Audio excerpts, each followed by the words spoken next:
Movie की शुरुआत में एक बिल्डिंग को दिखाते हैं जिसमें आग लगी होती है और पूरी बिल्डिंग धुएं से भरी होती है। हमारा हीरो किम उस बिल्डिंग से एक बच्ची को बचाता है और उसे एक रस्सी की मदद से ला रहा है। तभी उस रोप में भी आग लग जाती है और किम का साथी उसे अपना हाथ पकड़ने को कहता है, पर इतने में रस्सी पूरी तरह से जल जाती है और वे दोनों ही धड़ करके नीचे गिर जाते हैं। तभी हमें किम के गिरने का स्लो मोशन दिखाते हैं। गिरते वक्त उसकी आंखों के सामने बचपन से लेकर अब तक उसकी लाइफ में जो भी हुआ होता है वो सारे दृश्य आते हैं। नीचे गिरकर उसकी आंखें खुल जाती हैं और वो सोचता है शुक्र है मुझे कुछ नहीं हुआ, और वो देखता है कि वो बच्ची भी सुरक्षित होती है और अपने पेरेंट्स के पास भाग रही होती है। अब वो उठता है और उस बच्ची के पास जाकर उसका नाम पूछता है कि आपका नाम क्या है, पर कोई इसको देखता ही नहीं। वो हैरान हो जाता है कि मुझे कोई देख क्यों नहीं रहा। इतने में कोई उसका नाम पुकारता है, शायद उसी बच्ची ने मुझे बुलाया होगा। ऐसा सोचकर वो उस लड़की से कहता है, मेरा नाम किम है, तुम्हारा नाम क्या है बेटी। इस बार भी कोई उसे मुड़कर नहीं देखता। इन सबको क्या हो गया है, ऐसा सोचकर वो दूसरी ओर देखता है जहाँ दो लोग खड़े होते हैं। उनमें से एक है हरे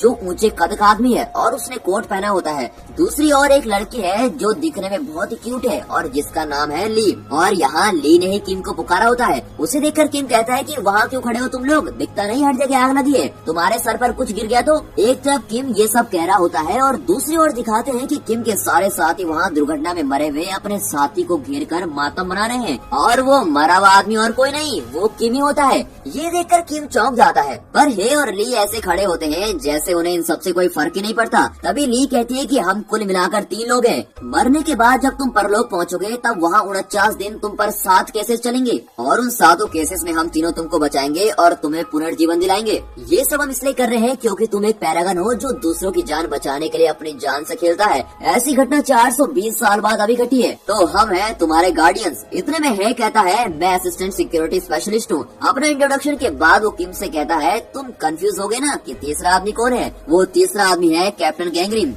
वो तुम्हारे क्रियाक्रम के लिए गए हैं, पर जहाँ तक मुझे पता है वो खाने के लिए गए होंगे। इस तरह वो मजाक कर रहा होता है। फिर दिखाते हैं कि आसमान से साइक्लोन जैसा कुछ आता है जो किम को खींच ले जाता है। तभी किम रियलाइज करता है कि अब वो बिल्कुल मर चुका है और उसकी आत्मा ऊपर जा रही होती है। फिर भी उसे विश्वास नहीं होता। वो चिल्लाने लगता है कि मैं अपनी माँ को देखना चाहता हूँ, उससे अभी बात करना चाहता हूँ, पर वो साइक्लोन उसको खींच कर ऊपर ले जा रहा होता है। कट करके गैंगरिन को दिखाते हैं जो गार्डियंस का कैप्टन है। जैसा है ने कहा था बिल्कुल उसी तरह गैंगरिन खाना खा रहा होता है। लगता है उसे खाना अच्छा नहीं लगा इसलिए वो थोड़ा खाकर उठ जाता है। तभी वो किम की माँ को देखता है। किम का भाई सुयोंग उसकी माँ के पास जाता है और माँ से कहता है कि चलो माँ, हमारे जाने का वक्त हो गया है। कट करके दिखाते हैं कि किम परलोक पहुँच चुका है और वहाँ गेट ऑफ आफ्टर लाइफ यानी परलोक का गेट के बाहर खड़ा है। वहाँ मरे हुए लाखों लोगों की भीड़ लगी हुई होती है। तभी ली अनाउंस करती है कि ये देखो पैरागन आया है, सब साइड को हो जाओ और उसे आने दो। तभी वहाँ गैंगरिन भी आ जाता है। फिर ली एक पर्ची उठाती है और वहाँ रखी एक मूर्ति के मुंह में डालती है। जैसे ही पर्ची अंदर जाती है उस गेट पर एक बड़ा सिंबल नजर आता है। इसे देखकर ली खुशी से उछलने लगती है और किम से कहती है, तुम जरूर 49 दिन चलने वाले 7 केसेस में पास हो जाओगे।